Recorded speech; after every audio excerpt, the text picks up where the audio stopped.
से बोलिए माता रानी की जय। प्यारे भक्तगणों, आज के वीडियो में आप सभी श्रवण करेंगे 10 महाविद्याओं की 9वां रूप और 10वां रूप की कथा।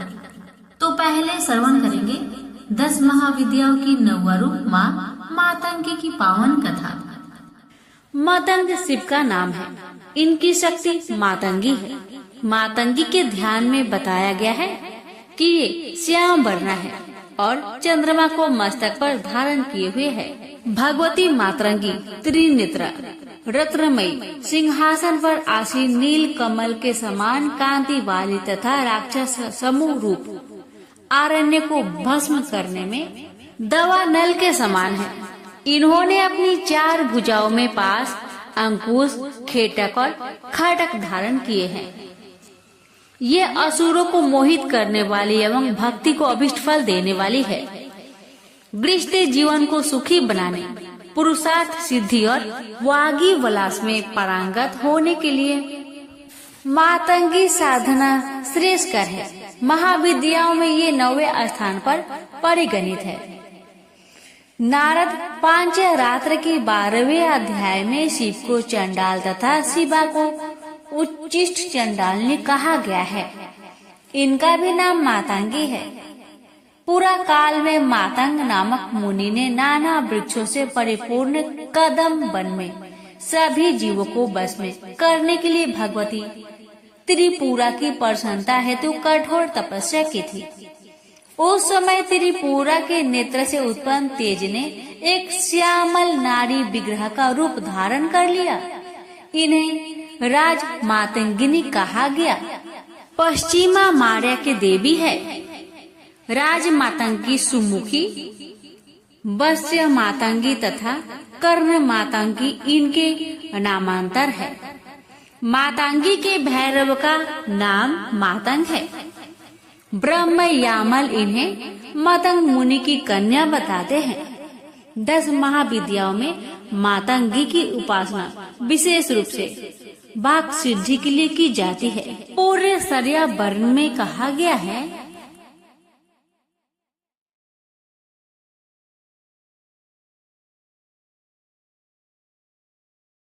मातंगी के अस्थूल रूपात्मक प्रतीक विधान को देखने से यह भली भांति ज्ञात हो जाता है कि ये पूर्णतया बाघ देवता की ही मूर्ति है।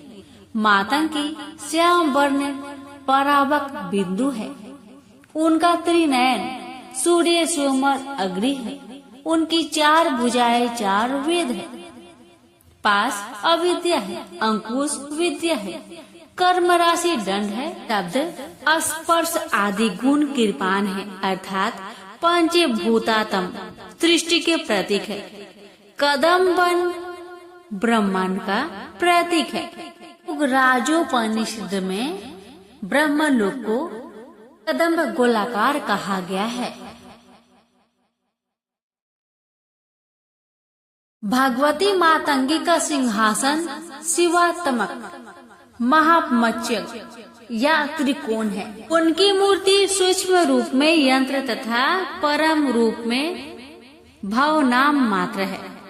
दुर्गा सप्तशती के 7वें अध्याय में भगवती मातंगी ध्यान का वर्णन करते हुए कहा गया है कि वे रत्नमयी सिंहासन पर बैठकर पढ़ते हुए तोते का मधुर शब्द सुन रही है। उनके शरीर का वर्ण श्याम है। वे अपना एक पैर कमल पर रखी हुई है। अपने मस्तक पर अर्धचंद्र तथा गले में कलहार पुष्पों की माला धारण करती है। बीना बजाते हुई भगवती मातंगी के अंग में कसी हुई चोली शोभा पा रही है। वे लाल रंग की साड़ी पहने तथा हाथ में शंखमय पात्र लिए हुए है। उनके बदन पर मधु का हल्का हल्का प्रभाव जान पड़ता है और ललाट में बिंदी शोभा पा रही है। इनका वल्की धारण करना नाद का प्रतीक है। तोते का पढ़ना ऋंग वर्ण का उच्चारण करना है, जो बीजाक्षर का प्रतीक है। कमल वर्णात्मक सृष्टि का प्रतीक है। शंख पात्र ब्रह्म रंध्र तथा मधु अमृत का प्रतीक है। रक्त वस्त्र अग्नि या ज्ञान का प्रतीक है। बाघ देवी के अर्थ में मातंगी आदि व्याकरण रूपा है, जो सुख शिक्षा का प्रतीक है। चार भुजाएं वेद चतुष्य है। इस प्रकार तांत्रिकों को की भगवती मातंगी महाविद्या वेदों को की सरस्वती ही है। तंत्र ग्रंथों में इनकी उपासना का विस्तृत वर्णन प्राप्त होता है। प्रेम से बोलिए माँ मातंगी की जय। श्रीमद् भागवत के 8वें स्कंद में 8वें अध्याय में कमला के उद्भव की विस्तृत कथा आती है। देवताओं एवं असुरों के द्वारा अमृत प्राप्ति के उद्देश्य के लिए समुद्र मंथन के फलस्वरूप इनका प्रादुर्भाव हुआ था। इन्होंने भगवान विष्णु को पति रूप में वर्ण किया था। महाविद्याओं में ये 10वें स्थान पर परिगणित है। भगवती कमला वैष्णवी शक्ति है तथा भगवान विष्णु की लीला सहचारी है। अतः इनकी उपासना जगतधार शक्ति की उपासना है। ये एक रूप में समस्त भौतिक या प्राकृतिक संपत्ति की आदि शास्त्री देवी है और दूसरे रूप में सच्चिदानंदमयी लक्ष्मी है, जो भगवान विष्णु से अभिन्न है। देवता मानव एवं दानव सभी इनकी कृपा बिना पंगु है। इसलिए आगम और निगम दोनों में इनकी उपासना समान रूप से वर्णित है। सभी देवता राक्षस मनुष्य सिद्ध और गंधर्व इनकी कृपा प्रसाद के लिए ललायित रहते हैं। महाविद्या कमला के ध्यान में बताया गया है कि इनकी कांति स्वर्ण के समान है। हिमालय सदृश श्वेत वर्ण के 4 हाथी अपने सुर में 4 स्वर्ण कलश लेकर इन्हें स्नान करा रहे हैं। ये अपनी 2 भुजाओं में वर एवं अभय मुद्रा तथा 2 भुजाओं में 2 कमल पुष्प धारण की है। इनके सिर पर सुंदर किरीट तथा तन पर रेशमी परिधान सुशोभित है। यह कमल के सुंदर आसन पर आसीन है। समृद्धि की प्रतीक महाविद्या कमला की उपासना स्थिर लक्ष्मी की प्राप्ति तथा नारी पुत्र आदि शौक के लिए किए जाते हैं। कमला को लक्ष्मी तथा षोडशी भी कहा जाता है। भार्गवों के द्वारा पूजित होने के कारण इनका नाम भार्गवी है। इनकी कृपा से पृथ्वी पतित्व तथा पुरुषोत्तम महत्व दोनों की प्राप्ति हो जाती है। भगवान आद्य शंकराचार्य के द्वारा विरचित कनक धारा स्रोत और श्री सूक्त का पाठ, कमल गट्टों की माला पर श्री मंत्र का जप, बेल पत्र तथा बिल्व फल के हवन से कमला की विशेष कृपा प्राप्त होती है। स्वतंत्र में कोलासुर के वध के लिए इनका प्रादुर्भाव होना बताया गया है। हित तंत्र के अनुसार प्राचीन काल में ब्रह्मा विष्णु तथा शिव द्वारा पूजित होने के कारण कमला का एक नाम त्रिपुरा प्रसिद्ध हुआ। कालिका पुराण में कहा गया है कि त्रिपुर शिव की भार्या होने से इन्हें त्रिपुरा कहा जाता है। शिव अपनी इच्छा से त्रिधा हो गए। उनका ऊर्ध्व भाग गौर वर्ण 4 भुजा वाला चतुर्मुख ब्रह्म रूप कहलाया। मध्य भाग नील वर्ण 1 मुख और चतुर्भुज विष्णु कहलाया और अधो भाग अष्टाविक वर्ण पंचमुख और चतुर्भुज शिव कहलाया। इन तीनों शरीरों के योग से शिव त्रिपुरा और उनकी शक्ति त्रिपुरा कही जाती है। चिंतामणि गृह में इनका निवास है। भैर्य यामल तथा शक्ति लहरों में इनके रूप तथा पूजा विधान का विस्तृत वर्णन किया गया है। इनकी उपासना से समस्त सिद्धियां सहज ही प्राप्त हो जाती है। पुरुषोक्त में कहकर कमला को परम पुरुष भगवान विष्णु की पत्नी बताया गया है। अश्वरथ हस्ती के साथ उनका संबंध राज्य वैभव का सूचक है। पद्म स्थित होने तथा पद्म वर्णा होने का भी संकेत श्रुति में है। भगवचकित कमला के 5 कार्य है। तिरुभाव, सृष्टि, स्थिति, संहार और अनुग्रह। भगवती कमला स्वयं कहती है कि नित्य निर्दोष परमात्मा नारायण के सब कार्य मैं स्वयं करती हूँ। इस प्रकार काली से लेकर कमला तक 10 महाविद्याएं सृष्टि और व्यष्टि, गति, स्थिति, विस्तार, भरण पोषण, नियंत्रण, जन्म मरण, उन्नति, अवोन्नति, बंधन तथा मोक्ष की अवस्थाओं की प्रतीक है। ये अनेक होते हुए भी वस्तुतः परमात्मा की एक ही शक्ति है। प्रेम से बोलिए कमला माता की जय। आप श्रवण करें श्री दुर्गा सप्तशती पाठ 11वां अध्याय, देवताओं का देवी की स्तुति करना और देवी का देवताओं को वरदान देना। मैं भुवनेश्वरी देवी का ध्यान करता हूँ। उनके श्री अंगों की आभा प्रभात काल के सूर्य के समान है और मस्तक पर चंद्रमा का मुकुट है और तीनों नेत्रों से युक्त है। उनके मुख पर मुस्कान की छटा छाई रहती है और हाथों में भरत, अंकुश, पास एवं अभय मुद्रा शोभा पाते हैं। महर्षि मेधा कहते हैं, असुरों के मारे जाने पर इंद्र आदि देवता अग्नि को आगे करके कात्यायनी देवी की स्तुति करने लगे। उस समय अभीष्ट की प्राप्ति के कारण उनके मुख खिले हुए थे। देवताओं ने कहा, हे शरणागतों के दुख को दूर करने वाली देवी, तुम प्रसन्न हो। हे संपूर्ण जगत की माता, तुम प्रसन्न हो। विंध्येश्वरी, आप विश्व की रक्षा करो, क्योंकि तुम इस जड़ और अजर की ईश्वरी हो। हे देवी, तुम ही संपूर्ण जगत के आधार रूप हो, क्योंकि तुम पृथ्वी रूप में भी स्थित हो और अत्यंत पराक्रम वाली दुर्गा देवी हो। तुम विष्णु की शक्ति हो और विश्व की बीज परमाया हो और तुमने ही इस संपूर्ण जगत को मोहित कर रखा है। तुम्हारे प्रसन्न होने पर ही यह पृथ्वी मोक्ष को प्राप्त होती है। हे देवी, संपूर्ण विद्याएं तुम्हारे ही अलग अलग स्वरूप है। इस जगत में जितनी भी स्त्रियां हैं, वह सब तुम्हारी ही मूर्तियां हैं। हे देवी, एकमात्र तुमने ही इस जगत को व्याप्त कर रखा है। तुम्हारी स्तुति किस प्रकार हो सकती है, क्योंकि तुम परम बुद्धि रूप हो और संपूर्ण प्राणी रूप स्वर्ग और मुक्ति देने वाली हो। अतः इसी रूप में तुम्हारी स्तुति की गई है। तुम्हारी स्तुति के लिए इससे बढ़कर और क्या युक्तियाँ हो सकती है। संपूर्ण जनों के हृदय में बुद्धि रूप होकर निवास करने वाली, स्वर्ग तथा मोक्ष प्रदान करने वाली हे नारायणी देवी, तुमको नमस्कार है।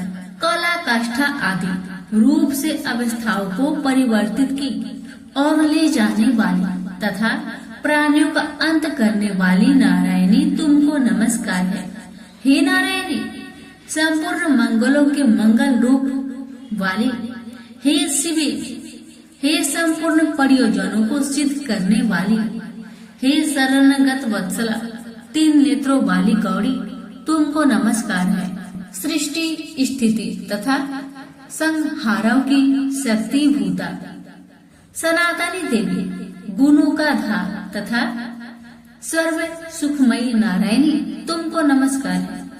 हे शरण में आए हुए शरणागतों की, दीन दुखियों की रक्षा में तत्पर रहने वाली, संपूर्ण पीड़ाओं को हरने वाली हे नारायणी, तुमको नमस्कार है। हे नारायणी, तुम ब्राह्मणी का रूप धारण करती हो तथा हंसों से जूते हुए विमान पर बैठती हो और कुछ से अभिमंत्रित जल छिड़कती रहती हो, तुम्हें नमस्कार है। महेश्वरी, रूप से त्रिशूल, चंद्रमा और सर्पों को धारण करने वाली हे महा वृषभ वाहन वाली नारायणी, तुमको नमस्कार है।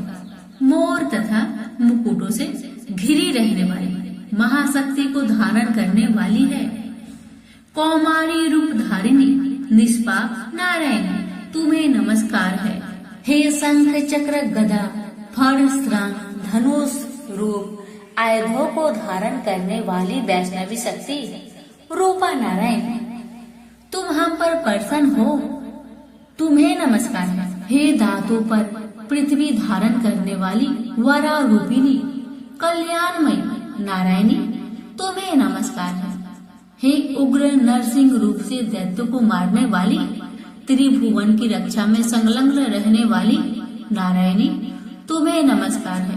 हे मस्तक पर किरीट और हाथ में महाब्रज धारण करने वाली सहस्त्र नेत्रों के कारण उज्जवल वृकासुर के प्राण हरने वाली इंद्रिय शक्ति, हे नारायणी, तुम्हें नमस्कार है। हे शिव दूती स्वरूप से दैत्यों की महामद को नष्ट करने वाली, हे घोर रूप वाली, हे महाशब्द वाली, हे नारायणी, तुम्हें नमस्कार है। दाढ़ों के कारण भयंकर विकराल या डरावनी मुख वाली मुंडमाला से विभूषित मुंड मर्दनी चामुंडा रूपा नारायणी, तुम्हें नमस्कार है। हे लक्ष्मी लज्जा महाविद्या श्रद्धा पुष्टि स्वधा ध्रुवा महारात्रि तथा महाविद्या रूपा नारायणी, तुम्हें नमस्कार है। हे मेधा सरस्वती सर्वोत्कृष्ट ऐश्वर्य रूपिणी पार्वती महाकाली नियंता तथा इस रूपिणी नारायणी, तुम्हें नमस्कार है। हे सर्व स्वरूप सर्वेश्वरी सर्वशक्ति युक्त देवी, हमारी भय से रक्षा करो, तुम्हें नमस्कार है। हे कात्यायनी तीनों नेत्रों से भूषित यह तेरा सौम्य मुख सब तरह के डरों से हमारी रक्षा करे, तुम्हें नमस्कार है।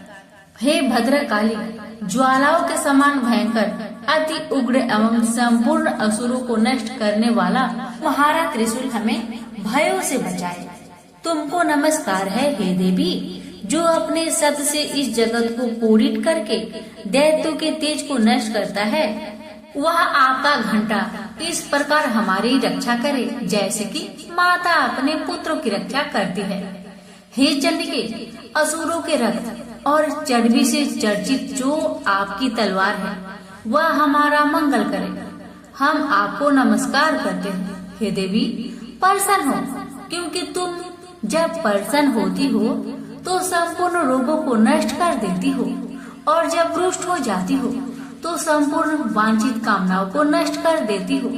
और जो मनुष्य तुम्हारी शरण में आते हैं उन पर कभी विपत्ति नहीं आती, बल्कि तुम्हारी शरण में गए हुए मनुष्य दूसरों को आश्रय देने योग्य हो जाते हैं।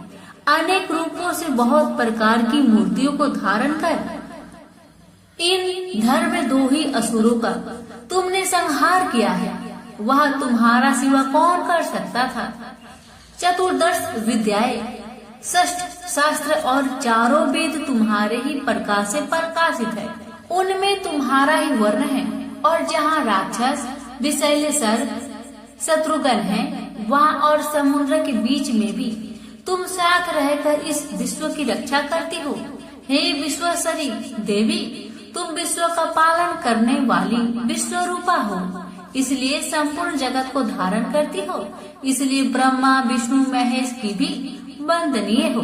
जो भक्ति पूर्वक तुम्हें नमस्कार करते हैं वह विश्व को आश्रय देने वाले बन जाते हैं। हे देवी, तुम प्रसन्न हो और असुरों को मारकर जिस प्रकार हमारी रक्षा की है, ऐसे ही हमारे शत्रुओं से सदा हमारी रक्षा करती रहो। संपूर्ण जगत के पाप नष्ट कर दो और पापों तथा उनके फल स्वरूप होने वाली महामारी आदि बड़े दो उपद्रव को शीघ्र ही दूर कर दो। विश्व की पीड़ा को हरने वाली शरण में पड़े हुए पर प्रसन्न हो। त्रिलोकी निवासियों की पूजनीय परमेश्वरी, हम लोगों को वरदान दो। महर्षि मेधा कहते हैं, इस प्रकार देवताओं की भक्ति पूर्वक स्तुति उपरांत देवी ने कहा, हे देवताओं, मैं तुमको वर देने को तैयार हूँ।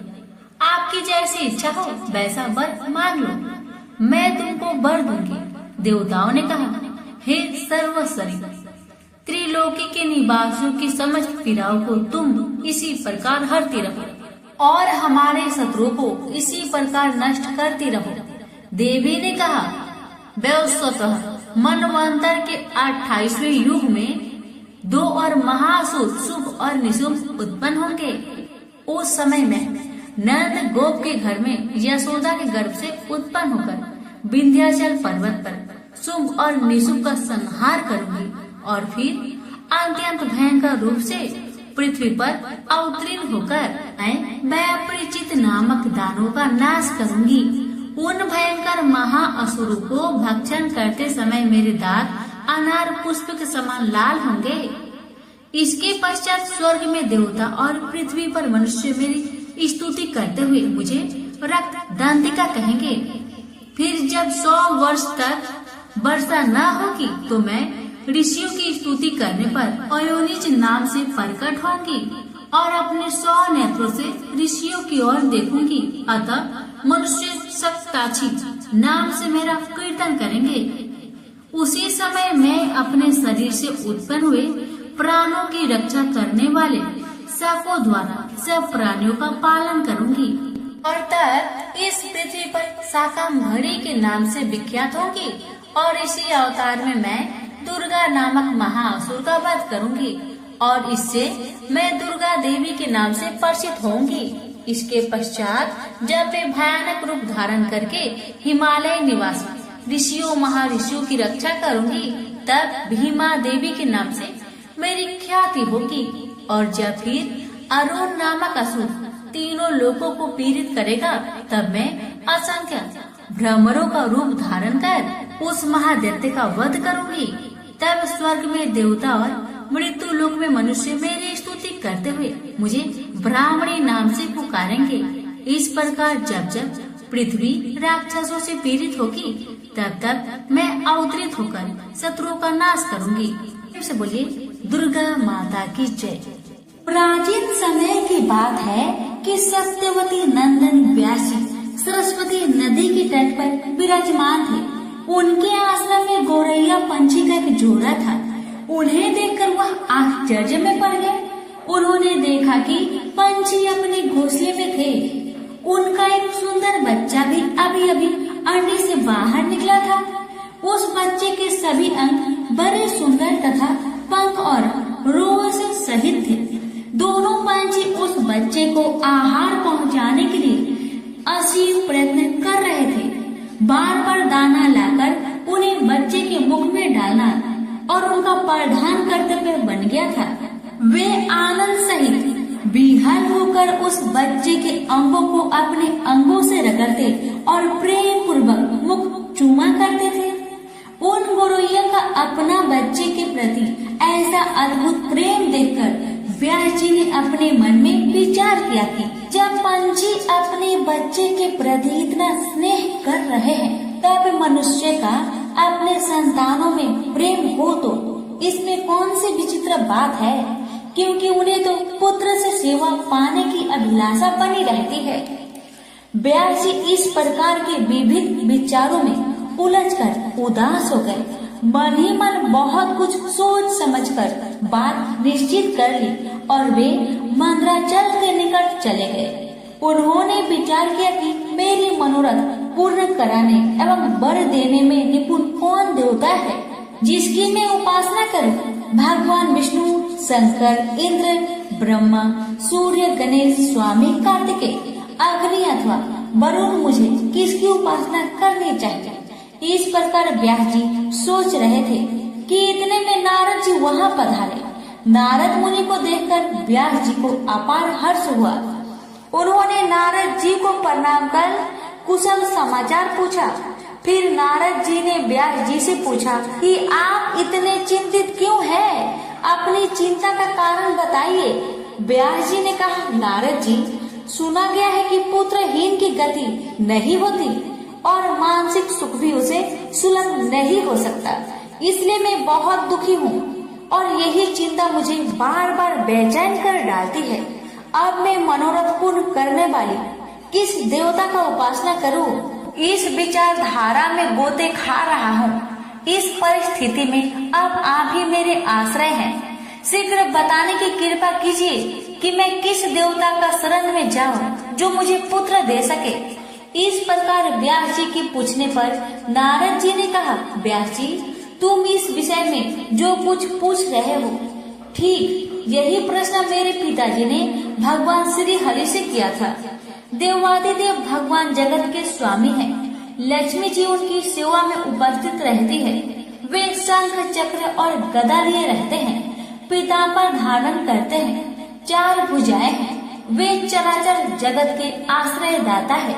ऐसे जगत प्रभु भगवान श्री हरि महान तप कर रहे थे। उनकी समाधि लगी थी। यह देखकर मेरे पिता ब्रह्मा जी को बड़ा आश्चर्य हुआ। अंत में उन्होंने जानने की इच्छा प्रकट की, प्रभु, आप देवताओं के अध्यक्ष, जगत स्वामी और भूत भविष्य एवं वर्तमान सभी जीवों के एकमात्र शासक है। फिर आप तपस्या क्यों कर रहे हैं और किस देवता की आराधना में ध्यान मग्न है? मुझ दास को यह रहस्य स्पष्ट बतलाने की कृपा कीजिए, क्योंकि श्रेष्ठ पुरुष किसी बात को छिपाते नहीं हैं। ब्रह्मा जी की बात सुनकर श्री हरि ने कहा कि ब्राह्मण, सावधान होकर सुनो। मैं अपने मन का विचार व्यक्त करता हूँ। देवता, दानव और मानव सब यही जानते हैं कि तुम सृष्टि के निर्माण करते हो। मैं पालन करता हूँ और सिर्फ संहार किया करते हैं, किंतु फिर भी वेद पराक्रमी पुरुष अपनी मुक्ति से यह सिद्ध करते हैं कि रचना, पाताल और संहार करने की यह योग्यता जो हमें मिली है, इसकी आदि शास्त्रीय शक्ति देवी है। वे कहते हैं कि संसार की सृष्टि करने के लिए तुम्हें राजसी शक्ति का संचार हुआ है। मुझे सात्विक की शक्ति मिली है और रुद्र में तामसी शक्ति का आविर्भाव हुआ है। उस शक्ति के अभाव में तुम इस संसार की सृष्टि नहीं कर सकते। मैं पालन करने में सफल नहीं हो सकता और रुद्र से संहार कार्य होना भी संभव नहीं। हम सभी उस शक्ति के सहारे ही कार्य में सदा सफल होते आए हैं। प्रत्यक्ष और परोक्ष दोनों उदाहरण में तुम्हारे सामने रखता हूँ। सुनो, यह निश्चित बात है कि उस शक्ति के अधीन होकर ही प्रलय काल में इस शेषनाग की सैया पर सोता हूँ और सृष्टि करने का अवसर आते ही जाग जाता हूँ। मैं सदा तप करने में लगा रहता हूँ। उस शक्ति के शासन से कभी मुक्त नहीं रह सकता। कभी अवसर मिला तो लक्ष्मी के साथ सुख पूर्वक समय बिताने का सौभाग्य प्राप्त होता है। मैं कभी तो दानवों के साथ युद्ध करता हूँ। अखिल जगत को भय पहुँचाने वाले दैत्य के विकराल शरीर को शांत करना मेरा परम कर्तव्य हो जाता है। मैं बहुत पहले की बात कह रहा हूँ। उस समय तुम तो थे ही, चारों ओर जल ही जल था। मुझे 5000 वर्षों तक बाहु युद्ध करना पड़ा था। मेरे कान के मैल से उत्पन्न होने वाले मधु और कैटक नामधारी 2 दानव महान दुष्ट थे। उन्हें असीम अभिमान था। भगवती आदि शक्ति की कृपा से ही मैं उन दैत्यों को मारने में सफल हो सका था। उस समय की बात से क्या तुम अनजान हो? सर्वश्रेष्ठ शक्ति ही तो उस जीत के कारण हुई थी। फिर तुम बार बार क्यों पूछते हो? जब सर्वत्र जल ही जल शेष रहता है, तब उसकी इच्छा के अधीन होकर मैं पुरुष रूप में विचरा करता हूँ। प्रत्येक युग में कच्छप, वरा, नरसिंह और वामन रूप मुझे धारण करने पड़ते हैं। जगत की रचना करने वाले ब्रह्मा जी, तुम इससे अपरिचित नहीं हो। मुझ पर सब प्रकार से शक्ति के अधीन होकर रहना पड़ता है।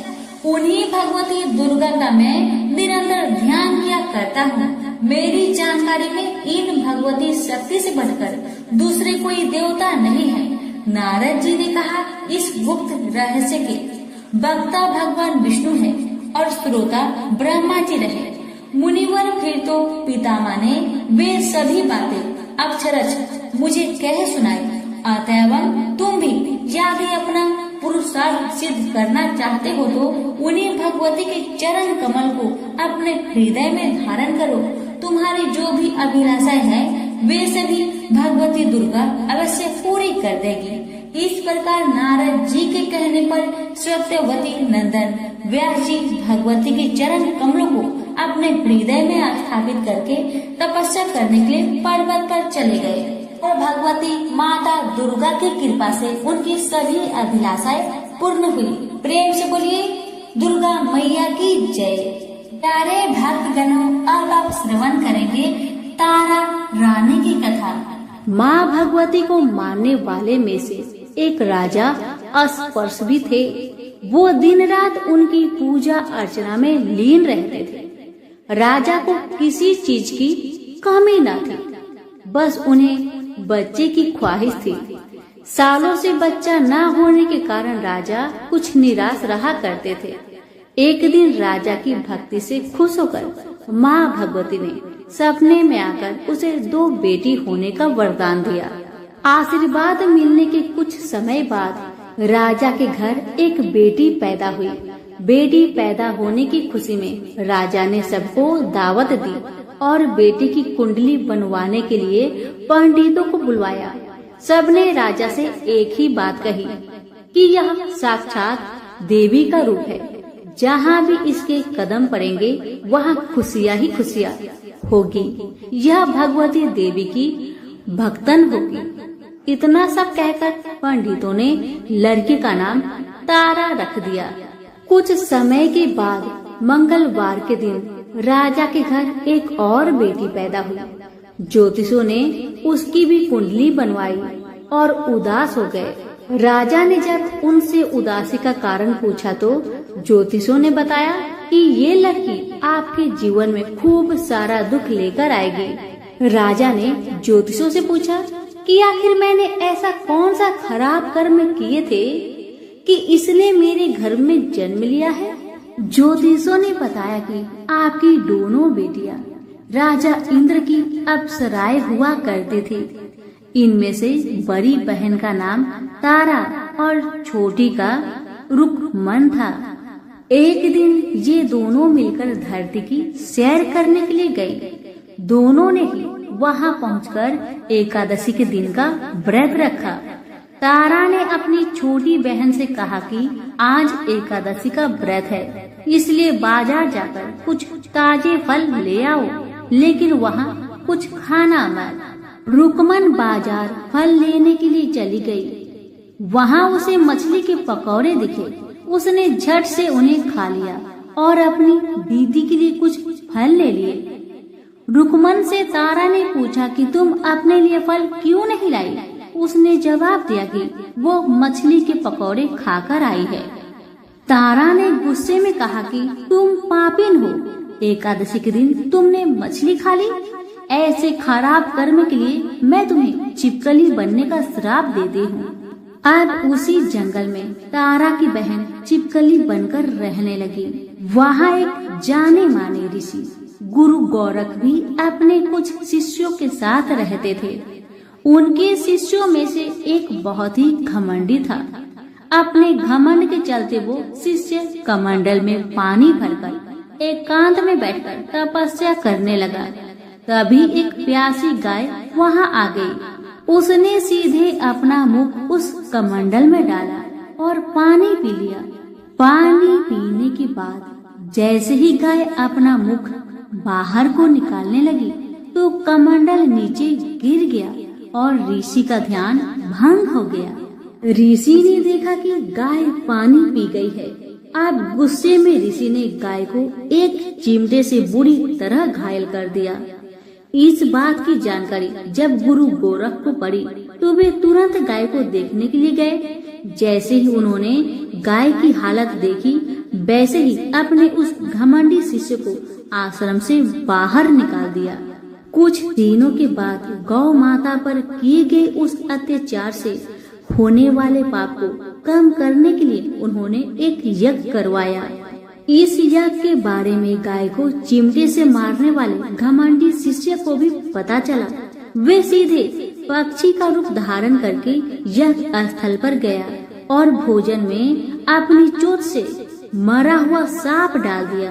किसी को इस बात की खबर नहीं हुई। ये सब होते हुए तारा से श्राप मिलने वाली छिपकली रुकमन देख रही थी। उसके मन में हुआ कि इसे खाकर सारे लोग मर जाएंगे। सबकी जान बचाने के लिए छिपकली बनी। रुकमन सभी लोगों के सामने भोजन पर गिर गई। लोगों ने छिपकली को खूब कोसा और बर्तन को खाली करने लगे। उस वक्त भंडारा करने वाले को खाने में मरा हुआ सांप भी दिखा। तब कहीं जाकर सबको समझ आया कि छिपकली सबकी जान बचाने के लिए जानबूझकर भोजन में गिरी थी। एक छिपकली होने के बावजूद भी इतने अच्छे विचार होने की वजह से जग में मौजूद सारे महत्वपूर्ण लोगों ने कहा कि हमें इस छिपकली की मुक्ति के लिए प्रार्थना करनी चाहिए। पंडित ने आगे बताया कि सबकी प्रार्थना से ही वो छिपकली तीसरे जन्म से आप जैसी प्रतापी राजा के घर बेटी के रूप में पैदा हुई है।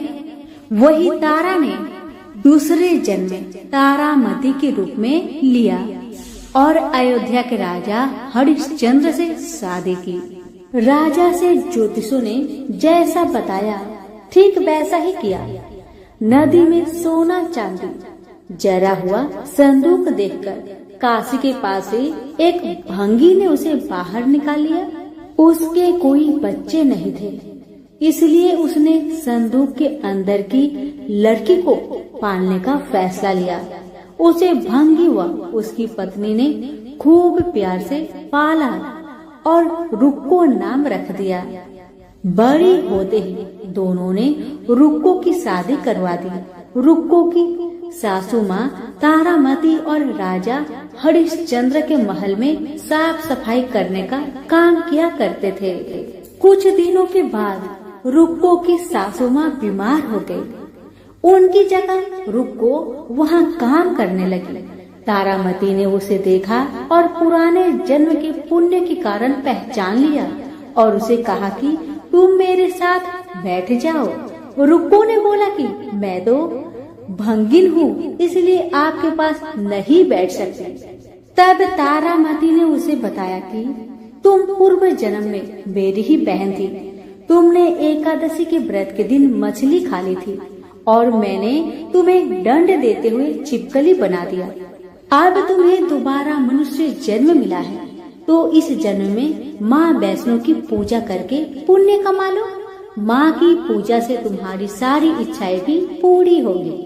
तारामती की इस बात को सुनने के बाद रुक्को माँ वैष्णो से एक बेटे के लिए प्रार्थना करती थी और कहती है कि अगर उनकी मनोकामना पूरी हुई तो वो अपने घर में माँ वैष्णो देवी का पूजन और जागरण कराएगी।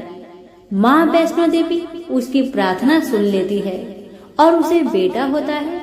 पुत्र की प्राप्ति के बाद रुक्को उसके देखभाल और लाड़ दुलार में माँ वैष्णो देवी की पूजा करना भूल जाती है। ऐसे होते होते 5 साल बीत गए और फिर एक दिन उस बच्चे को चेचक यानी माता निकल आती है। बच्चे की ऐसी स्थिति देखकर परेशान रुक्को अपने पिछले जन्म की बहन तारामती के घर जाकर उन्हें इस समस्या के बारे में बताती है। तब तारामती ने पूछा कि तुमने माँ वैष्णो देवी की पूजा अर्चना में कोई गलती तो नहीं की? फिर रुक्को को याद आता है कि उसने माँ वैष्णो देवी का जागरण कराने का प्रण लिया था। ये बात याद आते ही रुक्को को काफी पछतावा हुआ और मन में माँ से कहा कि बच्चे के ठीक होते ही वो अपने घर में जागरण कराएगी। अगले ही दिन उसका बेटा पूरी तरह ठीक हो जाता है। तभी रुक्को ने माता रानी के मंदिर जाकर पुजारियों को कहा कि मंगलवार के दिन घर में जागरण करवा दीजिए। रुक्को की बात सुनकर पंडित कहते हैं कि तुम यही 5 रुपए दे दो, तुम्हारे लिए हम मंदिर में ही जागरण करा देंगे। रुक्को कहती है मुझे पता है कि मैं चार्मिन हूँ, लेकिन आप मेरे घर आकर ही जागरण करवा दीजिए। माँ किसी तरह का भेदभाव नहीं करती है, तो आपको भी नहीं करना चाहिए। इस पर पंडितों ने विचार विमर्श करके कहा कि अगर रानी आपके जागरण में आती है तो हम तुम्हारे घर आकर जागरण करने के लिए तैयार है। पंडितों की बात सुनकर रुक्को अपनी बहन रानी तारामती के पास जाती है और तारामती को सारी बात बताती है।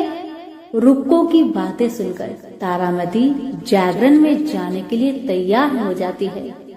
इस बात को बताने के लिए रुक्को जब पंडित जी के पास जाती है तब उनके बीच की बातों को सेन नामक नाई सुन लेता है। फिर वह राजा हरिश्चंद्र को जाकर सारी बातें बता देता है। राजा के मन में हुआ कि रानी को नीची जाति वालों के घर जागरण में नहीं जाना चाहिए। इसी वजह से वो अपनी उंगली काट लेते हैं जिससे उन्हें नींद न आए और रानी जागरण में न जा सके। तब जागरण का समय होता है, तब भी राजा को जागते हुए देखकर रानी मन ही मन में माँ वैष्णो देवी से प्रार्थना करती है कि महाराज को नींद आ जाए ताकि मैं जागरण में जा सकूं। रानी की प्रार्थना से कुछ देर बाद राजा को नींद आ जाती है। फिर रानी तारामती रोशनदान में रस्सी बांधकर महल से नीचे आकर रुक्को के घर चली जाती है। इसी जल्दबाजी में रास्ते में ही रानी का रेशमी रुमाल और एक पाव का कंगन गिर जाता है। इधर कुछ वक्त बाद राजा हरिश्चंद्र की नींद टूट जाती है। नींद खुलने पर रानी को अपने पास न देखकर राजा उसकी तलाश में निकल जाते हैं। रानी को ढूंढते ढूंढते उन्हें रानी का रुमाल और कंगन मिलता है। रानी की चीजों को अपने साथ लेकर राजा जागरण स्थल पहुंचते हैं और एक जगह चुपचाप बैठकर जागरण सुनने लगते हैं। माँ वैष्णो देवी के जयकारे के साथ जागरण खत्म होता है और सभी को प्रसाद दिया जाता है। तब रानी अपने हिस्से के प्रसाद को झोली में डाल लेती है। रानी के ऐसा करने पर लोग उनसे पूछते हैं कि वो प्रसाद क्यों नहीं खा रही है। अगर आप प्रसाद का सेवन नहीं करते हैं तो जागरण में आए लोग भी प्रसाद नहीं खाएंगे। तब रानी बोलती है कि वह प्रसाद राजा के लिए था, अब आप मुझे प्रसाद दीजिए। फिर अपने लिए प्रसाद लेकर रानी सबके सामने उसे खा लेती है। रानी के प्रसाद खाते ही जागरण में मौजूद सभी भक्तों ने भी प्रसाद खाया। उसके बाद रानी महल के लिए निकल जाती है।